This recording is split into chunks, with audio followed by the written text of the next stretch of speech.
Hey viewers, welcome to another game of Casual Pro Gamer. Today we're once again doing Starcraft 2, as you might have already glanced from the title, and we are playing HuK, which is the Protoss in the top right, against Liquid.Ret, which is the Zerg in the bottom left. So this is, I have no idea what kind of map, but it seems to be a 4-player map, and it seems that cross-map positions are forced, which is kind of common on 4-player maps nowadays. And we are going to see a pylon here, I'm assuming. And yeah, I'm still not sure about everything, but at least now I did some research on who the players are. Apparently HuK is from Canada, whereas Liquid.Ret is of course from the Netherlands. Netherlands having a reasonable amount of good pro players in different games, considering we are a pretty small country. But yeah, we have Grubby as well. Grubby, a Starcraft 3 competitor normally. And we see the Overlord going to scout the natural expansion right away. Yeah, he dominated the Warcraft 3 I don't know if it said Starcraft 3 there, but the Warcraft 3 tournament scene for quite a while, and yeah, now we have Liquid HuK as well, who has been doing pretty well for the past few years in Starcraft and Starcraft 2. And I'm not sure if he was a player or a Warcraft player as well, but yeah, well, I really don't know every detail about these guys. So we see an early expansion here. Actually, a very early expansion. Not even going for a gateway first. Gateway, oh, Forge coming up now to defend that front. And since he hasn't scouted, this is pretty dangerous because, well, especially if this cross position is forced. Yeah, the enemy knows where he is. Obviously, it's not as risky as being close to someone, because, well, the edges are, of course, or the corner points are, of course, closer than anything else. And let's put up the production tab here. That's, yeah, PS pause, very smart. It's D for production. And there we go. We see 2 Zerglings being produced, and in the units tab we see no other Zerglings. So I thought there would be more, but apparently just creating 2 to prevent the scout. And the scout is indeed going to be forced out. So let me see what he actually saw. No, I don't want to see that. So he saw the expansion, and yeah, that's what I wanted to know. The E for everyone. So going for a gateway now, obviously, after placing a cannon. The cannon is not entirely surrounded by buildings yet, but it is pretty hard to reach. So once there are a few units out, he can defend this gap pretty easily, and it's going to be really hard to break that, except for, yeah, ranged units like Hydralisks. And we see another expansion going down here. Maybe he realized that he is behind because of the really fast expand from the Protoss player. And we see, of course, the warp gates being researched. Although with 1 gateway, I guess that's still really early. But yeah, it is a very good research. It makes everything a little bit faster. It also gives you the ability to get units at the spaces or at the places where you need them. But yeah, chrono boost going down here, chrono boosting the Stalker. I forgot the name of the unit, very pro. Anyway, yeah, I wanted to, before this action heats up, I wanted to have your opinion on something. I was going to, or I was, yeah, thinking about creating a second channel, not so much for Starcraft, but I wanted to make a split between, yeah, I don't know what exactly yet, but I think between pro replays and like the non-pro, so my own gameplay maybe, and in different games obviously, and maybe the games from viewers, which a lot of you seem to enjoy, but some of you really don't want to see. But I just have the feeling that because I post so many different types of games on this channel, that's why we'll see 5 gateways going down. And is this guy going to spot that? Hang on. No, he didn't spot that yet. So if this Overlord goes down, he didn't spot any of the gateways. That is huge. And that is nice defense by HuK. And getting the Twilight Council. Ha! Going for Dark Templars. Anyway, I think the split should be between casual and pro plays. And that way I can post more videos while people can still see them in their inbox. Because the problem is that if I post more than like 3 games a day, people will not see that in their inbox.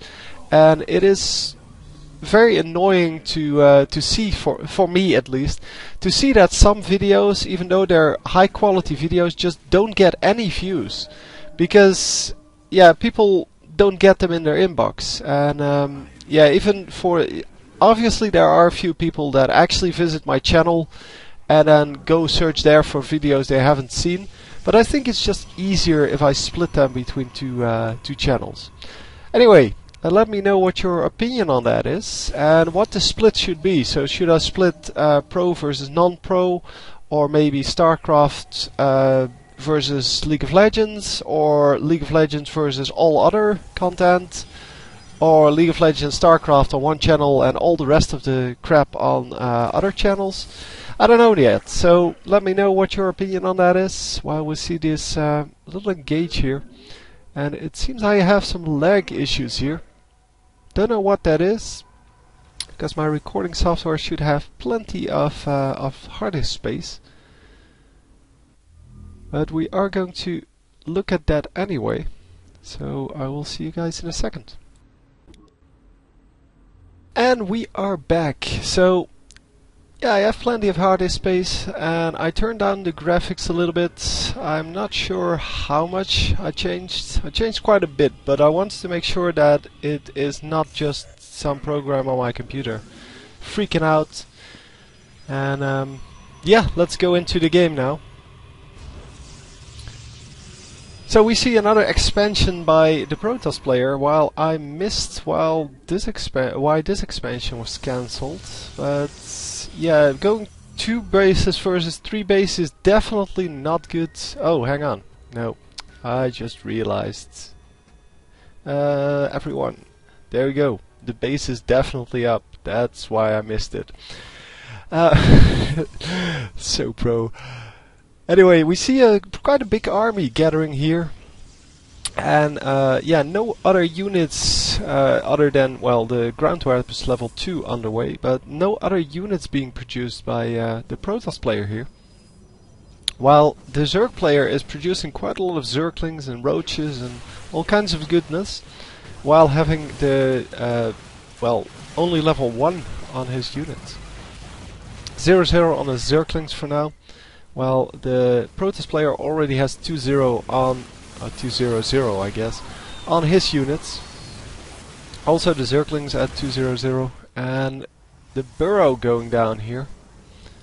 And are these? Yeah, these are force fields, so I really should turn up the graphics, because that is definitely not a good thing to have if you cannot see the force fields. And yeah, a huge attack here coming in, and as I said, the Protoss player has a huge army, but isn't really producing anything anymore. And still 31 Roaches, healing them up quite nicely, and then coming in with a new batch. But the Blink Micro is just too strong for them. It seems that he is pulling all of the damaged ones to the back. It's still allowing them to do damage, but not allowing them to die at all. And this is just really well played by our Protoss player here. It is going to be impossible to break that. And putting down 2 cannons for some extra protection, as well as of course the vision over yeah, burrowed Roaches and such. So not or making it harder for the Zerg player to just burrow his roaches. And a fort base finally going down for our Zerg player. It is not actually there yet, I think. Oh, it is there. No, never mind. It just looks a little bit see-through, as if it was supposed to be built, but then it's like this light blue color. So the roaches scouting all over the map, but yeah, our Protoss player here, happy to just be in his base with his army. Not sure if it's a good idea to block that off like that, because then his stalkers cannot really engage as well. And Observer out now, making sure that he can spot those pesky little units underground, because the roaches, they regenerate health quite quickly. And we see an attack coming in. While the roaches are all out of the base, so that is definitely not a good thing to have, and he is going to counterattack here. So I'm not sure which one I should follow. I'm going to follow this one first and then go into the other one. The other one is not happening. So this is an actual good choice on my part. And the roaches, yeah, taking out the cannons here quite easily because there is no defense. A little bit of force fields going down, but yeah, with no defense at all, this is going to be hard to defend with just the cannons. Warping in some new units, obviously, and then going for the counterattack while the roaches have to retreat.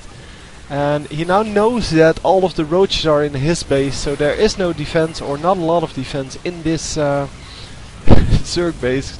Putting down a lot of force fields. And yeah, I'm sorry for the graphic settings for the moment, but at least now I don't have lag, so it must be something, yeah, that it must be like that there are just too many things going on for my computer to handle that. But it shouldn't. I mean, it should all be good.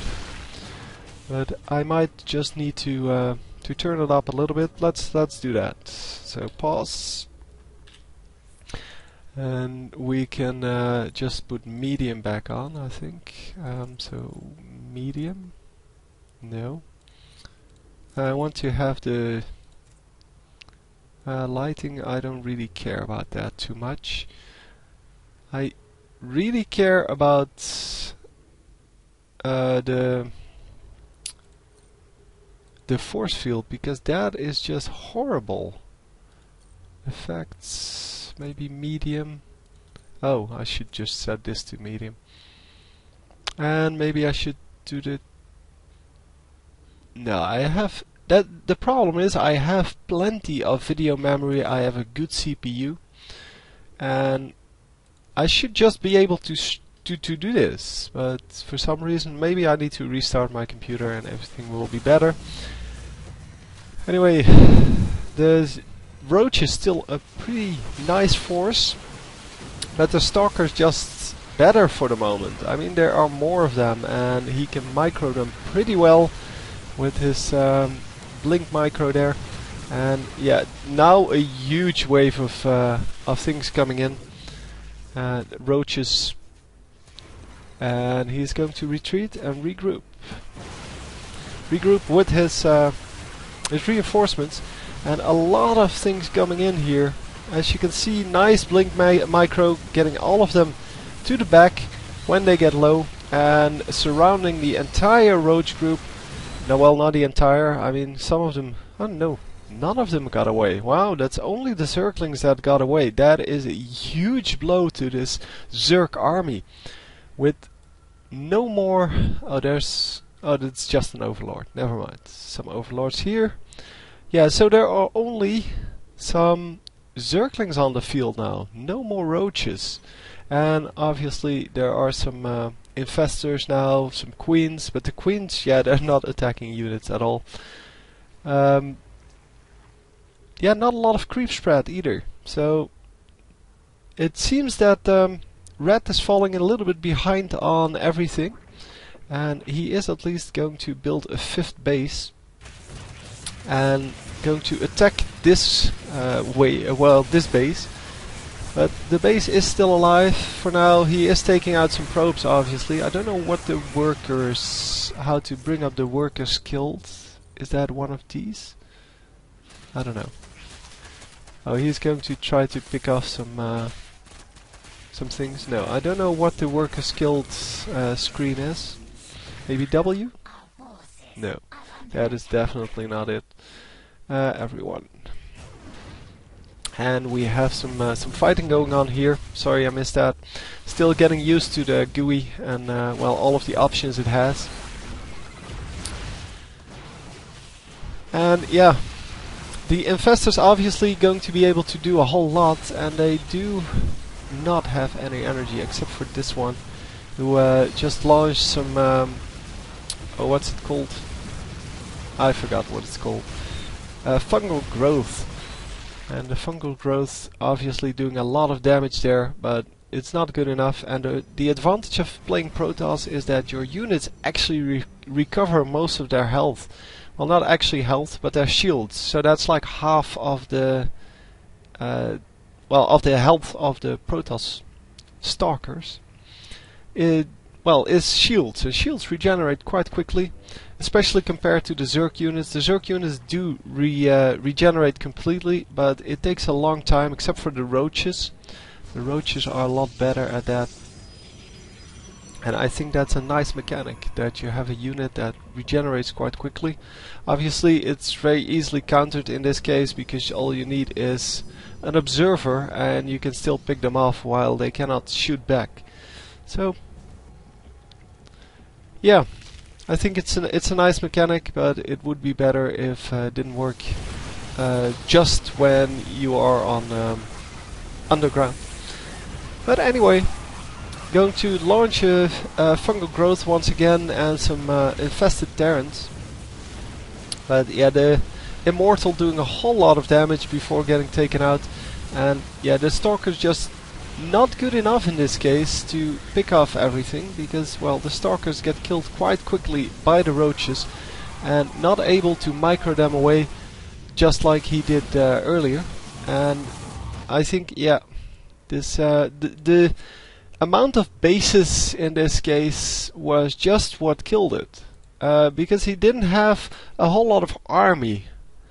Because eventually the Zerg player wins just because of the macro. There is nothing in this base anymore. Yeah, I should have shown you that.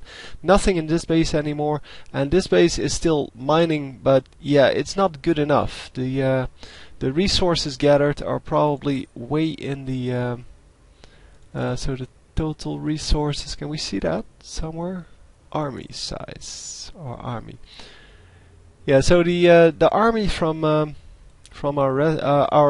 Zerg player is just, yeah, he could just refresh that way more quickly, because well, no more minerals here, but here there are still some minerals, here there are still minerals, still a lot of minerals, and here there are minerals. So 3 mining bases versus 1 mining base. Yeah, that's not going to work anytime soon.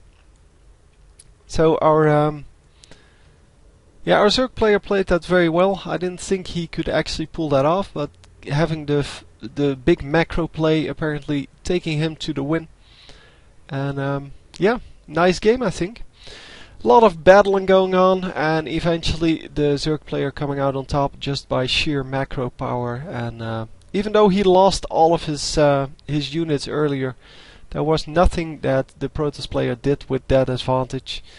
And yeah, he just didn't have the army he needed to take out the roaches, because the Zerglings weren't so much the problem, but the roaches are just so strong against these well, these gateway units, that he never actually got up to the, well, a decent amount of yeah, tier 3 units, such as the Immortal, because well, we only saw like 3 Immortals all game. And that is not going to be good enough to win. So anyway, hope you enjoyed. I'll see you next time. GG.